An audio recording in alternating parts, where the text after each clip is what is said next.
Ayan.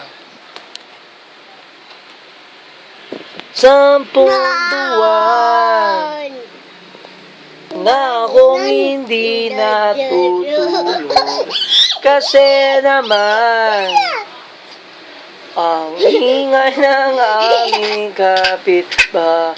Ay, hindi naman. Asan ang nose? Ang nose ni Daddy, asan? Ang teeth ni Daddy. Ang tang ni Daddy, tang. Ang kilikilin, Daddy.